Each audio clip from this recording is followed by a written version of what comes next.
నేటి ఆధునిక జీవనశైలి కారణంగా గతంలో పెద్దవారిలో కనిపించే మెడ నొప్పి నేడు చిన్న వయసు వారిలో కూడా ఎక్కువగా కనిపిస్తోందని డాక్టర్ చల్ల భావతేజ పేర్కొన్నారు.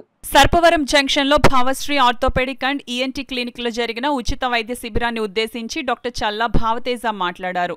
వయస్సు పెరగడం, శారీరక వ్యాయామం లేకపోవడం, ఎముకలు అదనంగా పెరగడం, డిస్కులు జారిపోవడం, అధిక బరువులు మోయడం, ఎక్కువసేపు కంప్యూటర్ పై పనిచేయడం, ఎక్కువ సమయం మెడను వంచి సెల్ ఫోన్ లో మాట్లాడడం, చూడడం, స్థూలకాయం, తీవ్రమైన మానసిక ఒత్తిడి, జన్యుపరమైన కారణాలతో మెడనొప్పి వస్తుందని అన్నారు. మెడ బిగుసుకుపోవడం, తలనొప్పి, నడకలో బ్యాలెన్స్ లేకపోవడం, నొప్పి, మెడ నుంచి భుజాలకు, చేతులకు, వేళ్లకు పాకడం, సత్తువ కోల్పోవడం మెడనొప్పి లక్షణాలని అన్నారు. దీన్ని అదుపు చేసేందుకు మెడకు ప్రత్యేక వ్యాయామం చేస్తూ వైద్యుల సూచనల మేరకు మందులు వాడాలని డాక్టర్ భావతేజ తెలిపారు.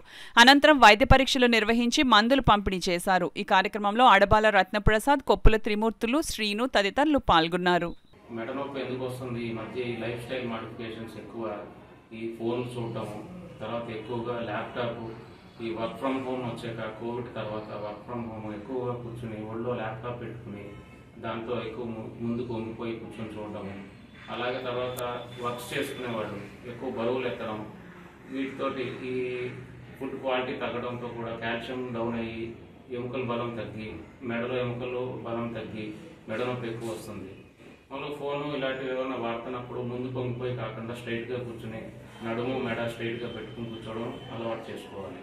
మెడ నొప్పి స్టార్ట్ అవుతుందంటే తర్వాత మెల్లగా నడుము కూడా స్టార్ట్ అవుతుందండి, నడుము నొప్పి కూడా స్టార్ట్ అవుతుంది. కాబట్టి ఇవన్నీ ఒకదాంతో లింక్ ఉంటాయి. కాల్షియం డౌన్ అయిపోతే తర్వాత జాయింట్ పెయిన్స్ కూడా స్టార్ట్ అవుతాయి. కాబట్టి ఏమంటే పోస్చర్, తర్వాత ఫుడ్ హ్యాబిట్స్ కరెక్ట్ చేసుకుంటే చాలా వరకు మనం మందులు వాడకుండానే లైఫ్ స్టైల్ మోడిఫికేషన్స్ కరెక్ట్ చేసుకుంటే ఇవి half of the problems solve అయిపోతాయి.